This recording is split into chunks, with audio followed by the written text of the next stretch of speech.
We're going to be talking about self-regulation and the critical role that relationships play in our body's ability to regulate itself. So today we have Dr. Jennie with us. She is an autism educator, therapist, and advocate. Dr. Jennie, can you share a little bit about self-regulation and why it's important? Sure. So regulation is the ability to be calm and alert in both our bodies and our minds. And it's important because it's the foundation for everything else. It's really the foundation for social development and emotional development. And if you think about it in terms of a house, when there's a storm that comes, if that foundation's strong, nothing will be able to touch it. But when it's strong, you can also really build on it. And that's what we want. We want that strong foundation so the child can face whatever storms might come their way. And storms will come their way. So we want the child to be able to handle those. So that sounds like a very physical thing, right? A house being able to withstand a storm. Why then are relationships such an important part of a person's ability to regulate themselves? So relationships are actually critical to the whole process because no one learns to regulate until they do it with someone else. They do it with someone who is calm, who is alert themselves, and someone who the child trusts. And so through that relationship of that calm, trusting adult, they help teach the child how to co-regulate. And it's only after the child learns through that relationship that they're then able to use those strategies for themselves.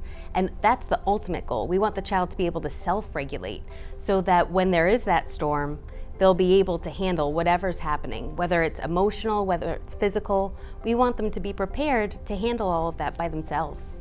So it sounds like one of the most important things is, as an adult working with a child, that we stay regulated. Absolutely, yes. We have to stay regulated, and we have to be really aware of our own regulation states. So, and that doesn't mean being happy all the time, by the way, because that's just not practical, that's not real life.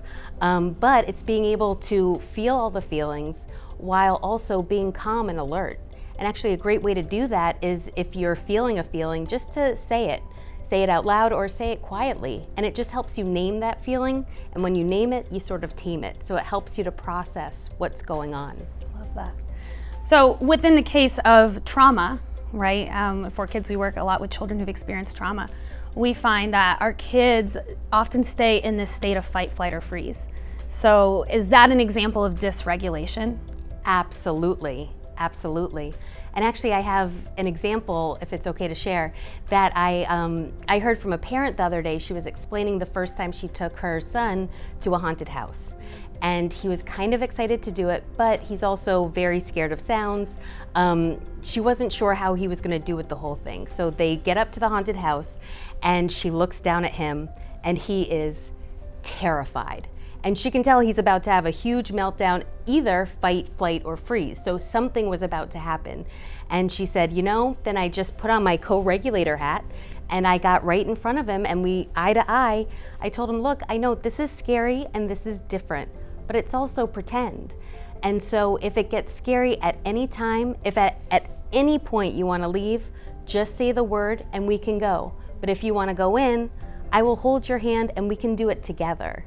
And I think that that's such a powerful example because that child wouldn't be able to go into that haunted house if it wasn't for that calm, trusting adult to really say, I'm here for you. And if you think about if that child were there by themselves, I'm sure they'd be out of there, right? Like they'd be sprinting.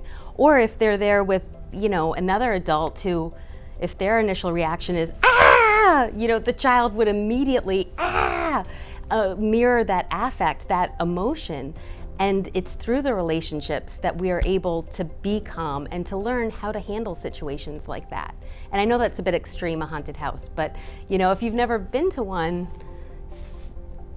you can think about it in terms of really any experience that you've never been to. Like a supermarket could be just as scary for a child who's never been there. Well, and for a child who's experienced trauma, oh yes, everything could be a source of fear. And so, you know, what I'm hearing is that while there are physical things that we can do, like taking a deep breath, I know sometimes with regulation we talk about weighted blankets and there's skills and tools. What I'm hearing is that the foundation and the most powerful tool that we have to regulate a child is relationship. Absolutely. And so especially then within the context of trauma, when you have a child that could be consistently in this state of fight, flight, or freeze. While we want to do other things to help them, the number one thing that we have to help us is our connection with them. Yes, absolutely. That relationship is critical. And I love that you brought up weighted blankets, because that is such a hot item right now. And it's great that it's becoming more popular and you can get them in Target, which you couldn't do before. But at the same time, I think everyone needs to be really cautious about using one support across the board for all kids, because for some kids who, if they can't feel their body, a weighted blanket, it's a great tool to help them calm. But for other kids, it might be horrible. They might feel as though they're being suffocated. So you really want to think about the individual child and then personalize those supports based on what they're experiencing and based on what makes them feel calm. But you're right, at the end of the day, there's nothing more effective than a relationship.